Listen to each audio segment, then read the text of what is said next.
Hi friends, this is Babita Best. Welcome back to the grammar session of topic verbs with DK Grammar classes. Friends, as I believe grammar is fun, so let's enjoy it.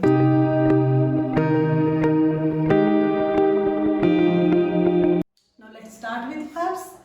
Before beginning with verbs, I would like to tell you one fact. You know friends, verbs are considered as backbone of English language. Why? What is the function of backbone in human life, in human body?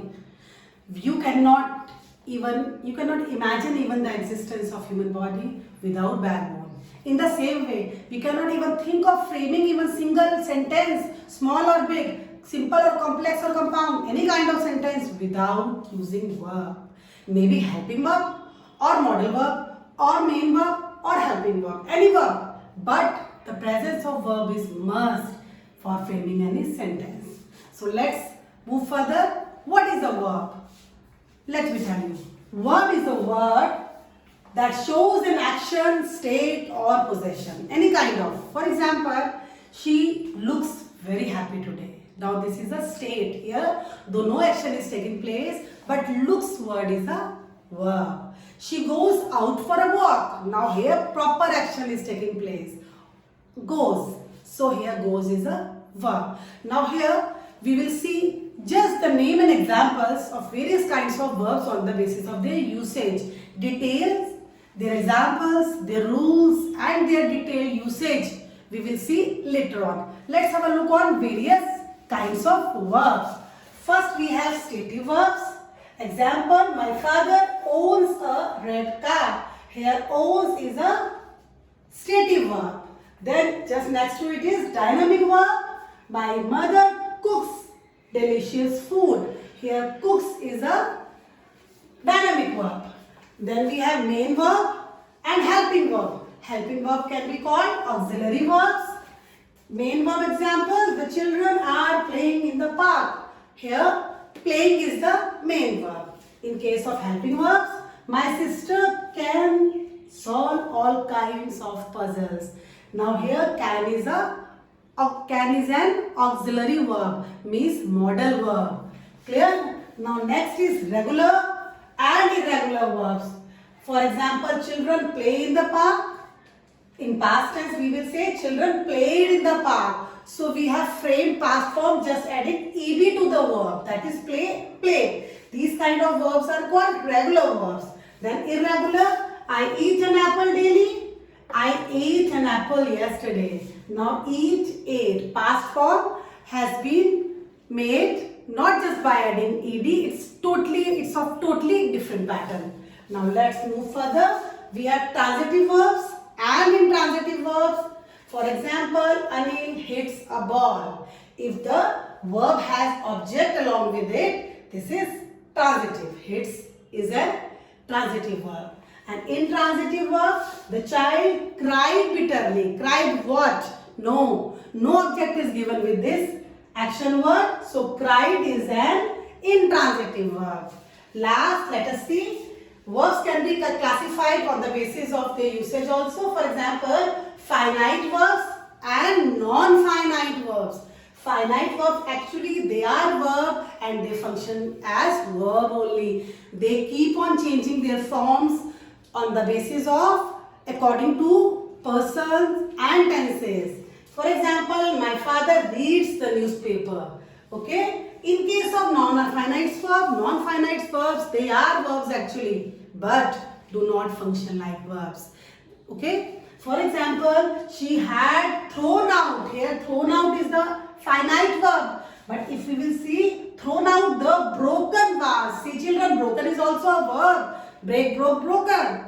But here broken is not used as a finite verb but non-finite verb. I hope all the kinds of verbs clear. Just names. I know just names. Now we will see their detailed usage. We will identify and I will explain each and every kind of verbs later on. Let's see. Now let's see first case of dynamic and stative verbs. Now dynamic verbs, the verbs that shows some kind of physical action. Physical action means some action doing words. These are dynamic verbs. For example, Rohit is participating in the race. Now participating, action goes on. Then children enjoyed themselves in the party. Again, action is taking place, physical action is taking place. So these kind of verbs are called dynamic verbs. And opposite to it, other kind is stative verb. Stative verb means a verb which shows a state or possession and not any physical action. Though verb is there, but proper physical action you cannot see that it's happening. Let's see the example. I hate to share my things. Here the verb is hate. Hate means that physical action is not taking place. I hate to share my personal things with others. So hate is a stative verb. Let's see other example. The sky looks dark today. Looks, again, no physical action is going on. This is looks. In this case, looks is a stative verb. Then Pranita seems very happy today. Again, seems, no physical action is taking place. It is a verb. And which kind of verb? Stative verb. Friends, one more thing I would like to tell you. Dynamic verbs we have seen, physical action, and stative verb, just possession or state of a being. But there are few verbs that can act as dynamic as well as yes, state verbs, stative verbs. Let's see the examples. Some verbs that can be used both as stative as well as dynamic. We have, for example, have, think, look, see, taste, etc. This thing will be more clearer by the following examples. Example 1, I am having my dinner. Now see this case, I am having, physical action is taking place. So in this case, this having, have is a dynamic verb. If using the same verb, if I frame some other sentence, for example, I have a red car. Have, verb is same, but in this condition, no physical action is taking place. It is showing only possession. So in this case, have will become a case of stative verb. Let's see one more example. My mom looks gorgeous today. My mom looks. Now no physical action. So this verb looks here is stative verb. And if I will use this verb look in another sentence like I have used, she is looking at the twinkling stars. She is looking means she is doing some physical action. So in this case, this verb look will become dynamic case. I hope difference between stative and dynamic clear, children. Now let's move further. Now it is the case of main verb and helping verbs. Helping verbs can be called auxiliary verbs. Now let's have a look on the differences. Main verb, it is the main verb that shows some kind of action or state in the sentence. Main, that is the only word that is showing the action. For example, weekly magazines provide good information to us. Here, provide is the only word and that is the main verb. Another example you can see, an old lady met with an accident there. Met, again here, met is a main verb. Then in this example, the people have paid their taxes. Now have paid their taxes, paid is the main verb here. Clear? I hope. Now let's move further in case of helping verbs or auxiliary verbs.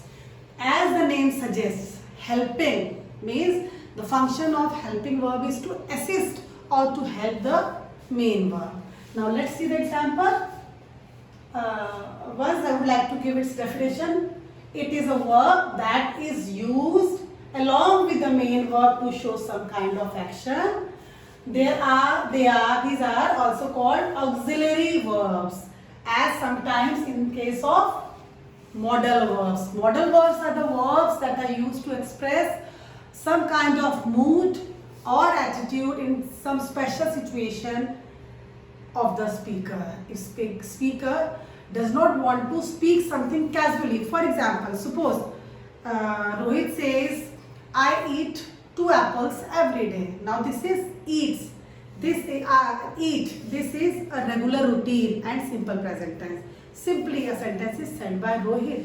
But for example, if Rohit wants to show his capacity of eating, suppose say 10 apples, so in that case he will use a modal verb along with the main verb, and he will say, I can eat 10 apples at a time. Now here can word is used as an auxiliary verb. I hope the difference is clear. Now let's see some examples. The students are studying in the class. Are, this is helping verb.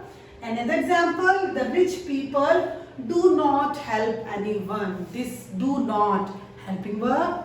Then we should pay taxes on time. This should. This is helping verb, or you can say modal verb. Clear? And this example again, Rohan can eat 10 bananas at a time.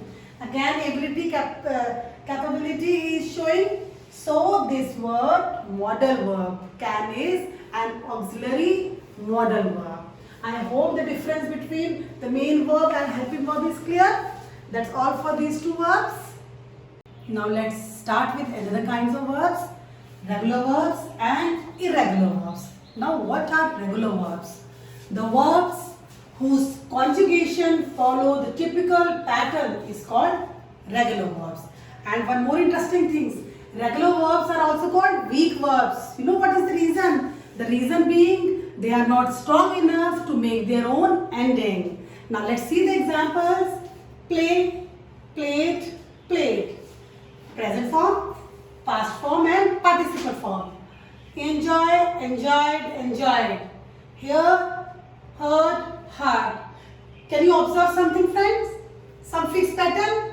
That these verbs just require ed or d to make their past and participle forms. That's why they are called regular verbs. Now let's move towards irregular verbs. Now again they are called strong verbs. Reason same. They are strong enough to make their own ending. Now let's see. Actually they are the verb that do not follow any fixed pattern or fixed rule to change in past tense. Now see the example. For example, eat, ate, eaten. Then draw, drew, drawn. See, saw, seen. Now again, are you observing something? Yes. When we go from present to past, past to participle, altogether verb forms are changing. They are not following any fixed pattern for their past or participle form. So these kind of verbs are called irregular verbs. I hope children it's very simple, it's clear. Now moving further, another kind of and very important kind of verb that are on the basis of object. When we categorize verbs, they are transitive verbs and intransitive verbs. Now let's see them in detail. A verb that requires an object to receive an action. Now again, a kind of recall I would like to give you. Object. If we will see a simple sentence, for example, Mohini draws a beautiful painting. Now, a person who does something in a sentence, Mohini, subject, then the verb action taking place, draws, this is verb, draws what? Means something is required, a noun or pronoun on which the effect or the action of that verb will go. That is called object. Here the object is a beautiful painting. I hope subject, verb, object, these parts of sentence is clear. So now object, you have clear picture of object in your mind. So now once again I would like to repeat. If a verb requires an object to receive an action, then the verb is called transitive verb. This thing will be clearer by the example. The boy kicked a ball. Kicked verb. Kicked what? Kicked a ball. So here in this case, ball is object and the effect of this action goes on ball. So this verb has object, so this is called transitive verb. Another example, She invited. Invited verb. Invited what? Or invited whom? We are getting the answer. Invited her friends. Again her friends. Object. So this verb has object. So it will come under transitive verb. She invited her friends on her birthday. Here the sentence has transitive verb. Then last sentence, if you see, the birds sang what? Beautiful song. The birds sang a beautiful song. So in this case, this sang again is a transitive verb. Now let's move further. Intransitive verbs, a verb that does not take any object. No object in the sentence. Okay, so this is called intransitive verb. Let's see example. The baby is crying. Crying what? No noun, no pronoun, no objective, no object. So this is intransitive verb. Actually bitterly word is here, but pay attention. Bitterly is neither a noun nor a pronoun. It is an adverb. So we cannot call it an object. Clear? So is crying is intransitive verb. Another example we can see. Reena sleeps with her mother. Sleeps what? No object is there. No answer we are getting. So sleeps is intransitive verb. Now let's see one more example. Now see, very interesting thing. The birds sang. Here also the birds sang. Same verb is used in the sentence, but here sang what? Object is here, but here sang sweetly. Sang what? The answer of that what is we are not getting. So this sentence, even though same verb, but does not have object. So here sang will be considered as an intransitive verb, whereas in this case sang verb will be considered as transitive verb. Okay. Now one more thing. Some main intransitive verbs. There are few verbs that are used as intransitive only. वैसे तो there are n number of verbs that can be used as transitive or intransitive. Depends on the usage, situation, circumstances. But few verbs that are always used as an intransitive verb. Let's see the examples. We have example live, die, laugh, cry, run, sleep, sit, stand. These are the verbs which are always used as intransitive verbs. That's all for transitive and intransitive verbs, children. Now let's move further, and very important kind of verbs that the whole group of verb can be classified on their usage. They are finite verbs and non-finite verbs. It's a very detailed topic. I will try my best to explain you this in the best way. Let's see. Now this is another kind of categories of verbs. These are finite verbs and non-finite verbs. See children, a verb that has finite agreement with tense, person and number. They are actually verbs which perform the function of main verb in the sentence. What do you mean by agreement? Agreement means agreement with tense, means if present tense, first form will be used. If second form, if past form, second form will be used. Participle is there, then we have to use third form, and so on. We should keep changing verbs according to tense. Number, agreement with number means singular verb. She eats and they eat. This is called agreement of number.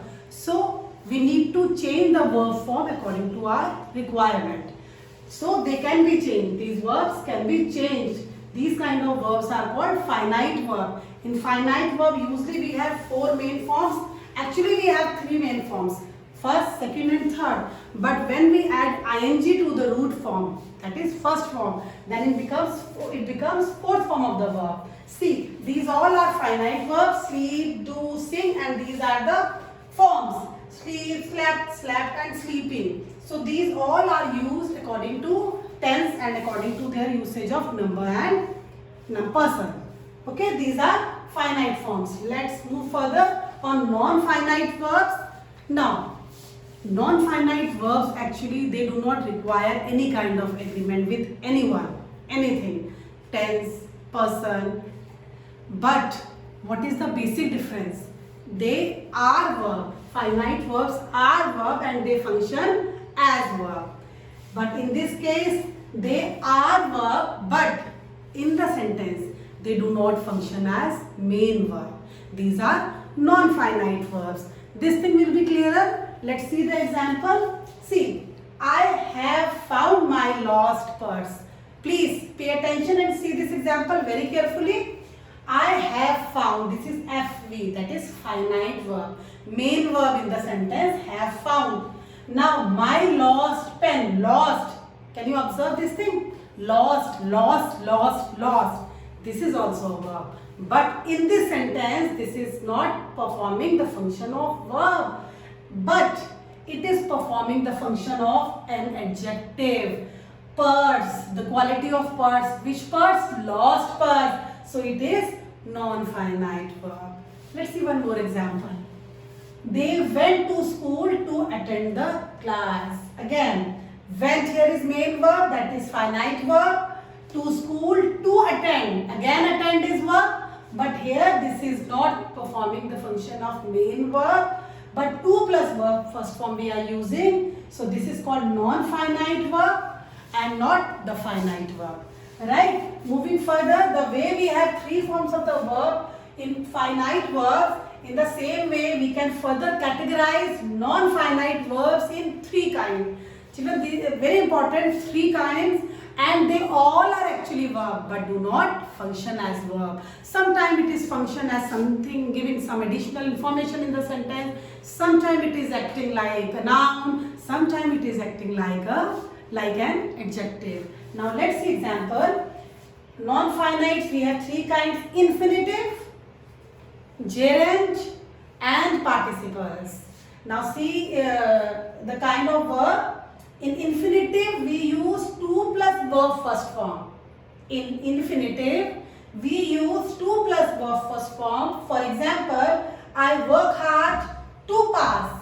Here to pass, to plus first form of pass, that is infinitive, and infinitive comes under non-finite. I hope it's clear. Now if we talk about gerund, gerund again a kind of non-finite, but it functions as a noun in the sentence and verb ing form is used. For example, see, smoking is injurious to health. Here no one is smoking, but smoking is used as a naming word, noun. So this verb is used as a noun here, so it becomes gerund. I'll give you one example, in fact a pair of examples. See, if I say I go every day for swimming. I go every day for swimming. Here swimming, no one is doing swimming. So swimming is used as a noun. And I go. Go is a main verb. So here swimming is gerund. But if I say the boys are swimming in the pool, here actually the action of swimming is taking place. So in this sentence swimming will become finite verb. But if I say swimming is good exercise, I like swimming, in these sentences swimming is used as a noun and here it becomes non-finite verb. Now let's move further. Participles, again it's a kind of non-finite, but we have further categories of participles. It may be present participle, it may be past. In participle also, it's a verb but function as an adjective. So sometimes we use verb ing form in this, sometimes ed or d form of verb, and these are participles. Let's see example. Crossing the road. Cross is a verb, but here crossing the road, I saw a thief. Saw is finite verb, but crossing is participle, non-finite verb. Then if we see another example, I have a broken vase. Have is main verb here. Broken vase. Which vase? The quality of vase? Broken. So it is working as an adjective. But broken, break, broke, broken. Again, broke is a verb. But here it is used as an adjective. It functions as an adjective. So here we can conclude this thing that these non-finite verbs are verbs which do not function as verb but something else in the sentence. So now we have seen the main basic differences between finite verbs and non-finite verbs. I hope children, everything, its usage, differences, rules is clear. That's all for the topic verbs and its kind. I hope friends, everything is clear as I have given you a very clear picture of all the kinds of verbs, their usage, their examples. So once again the same suggestion, please keep noting the rules along with the examples so that you can use my notes for the future practice and better understanding. Till then, bye bye, stay safe, stay healthy.